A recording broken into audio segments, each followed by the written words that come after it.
श्री स्वामी समर्थ जीवनाचे सार शिकवणारी श्री स्वामी समर्थ महात्मा कथा आज आपण पाहणार आहोत। श्री स्वामी समर्थ कार्तिक मासामध्ये चिंतोपंत टोळ्यासमवेत अक्कलकोट येथे पहिल्यांदा आले होते।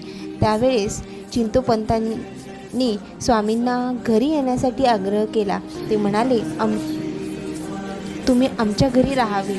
पण स्वामी म्हणाले की आमचे घर हे निराळे आहे, आम्ही कुणासोबत राहणार नाही, आम्हाला नगर आणि जंगल हे दोन्ही सारखेच आहे। असे म्हणून स्वामी अक्कलकोटच्या बाहेर जलद गतीने निघून तेथे गावाच्या बाहेर येथे जिथे ध्वज लावतात तेथे त्या फाटकापाशी बसून राहिले। 3 दिवस अन्न पाण्याशिवाय ते तिथे राहिले। तेथे ध्वजरक्षक करणारे जे रिसालदार होते त्यांनी स्वामींची थोडीशी चेष्टा करायला पाहिली। ते स्वामींना म्हणाले, हुक्का तयार आहे, पिणार का महाराज? त्यावर स्वामींनी होय असे म्हणताच यवन रिसालदार हसू लागला। त्याने रिकाम्या चिलमीमध्ये निखारा ठेवून स्वामींच्या हाती दिली। स्वामींना तो भ्रमिष्ठ किंवा वेडा समजत असत। त्याने खोटारडेपणाने त्यांच्याशी विनोद करण्याचा प्रयत्न केला, परंतु तो त्याच्यावरच उलटला। सद्गुरूंची ही अगाध लीला होती। स्वामींनी हुक्का तोंडाला लावताच त्यातून धुराचे लोट येऊ लागले। चिलमीमध्ये जाळ निर्माण झाला। हे दृश्य पाहून यवन रिसालदाराला आश्चर्य वाटले। रिकाम्या चिलमीमधून स्वामींनी धूर कसा काय काढला याचे त्याला नवल वाटू लागले। हा कुणी सामान्य पुरुष नाही, हा महाअवलिय असावा। म्हणून तो स्वामींना शरण गेला। स्वामी हे 3 दिवस उपाशी आहेत हे त्या रिसालदाराच्या लक्षात आल्यावर तो अत्यंत कळवळला आणि जवळच राहणाऱ्या गावामध्ये चोळापा नावाच्या ब्राह्मणाकडे गेला। अक्कलकोटमध्ये चोळापा राहत होता। त्या चोळापा ब्राह्मणाकडे तो गेला आणि त्यांना स्वामींविषयी सांगितले। भोजन तयार करावे, आम्ही यतींना घेऊन येतो, मग त्यांना जेवण द्या असे सांगून तो रिसालदार स्वामींच्या पाशी आला। त्यांना प्रार्थना करून चोळापाच्या घरी घेऊन आला।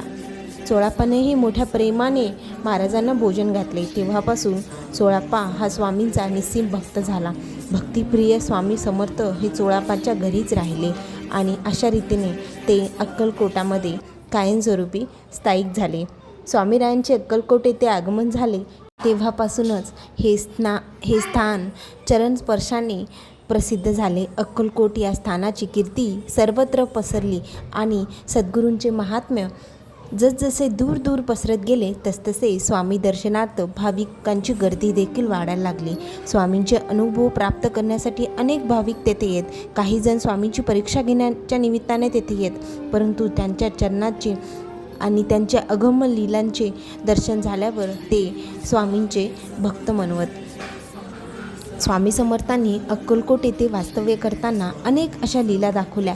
त्यातीलच एक महत्त्वाची जीवनसाराची लीला आज आपण पाहतोय, ती म्हणजे सातारा प्रांतामध्ये तांदुळवाडी नावाचे गाव होते। तेथे राहणारा एक ब्राह्मण हा भजनबुवा आणि विठ्ठलाचा निस्सीम भक्त होता। प्रेमाने विठ्ठलाची भजने तो म्हणायचा। दरवर्षी तो नित्य नेमाने पंढरपूरला वारीला जायचा, असा त्याचा नियम असे।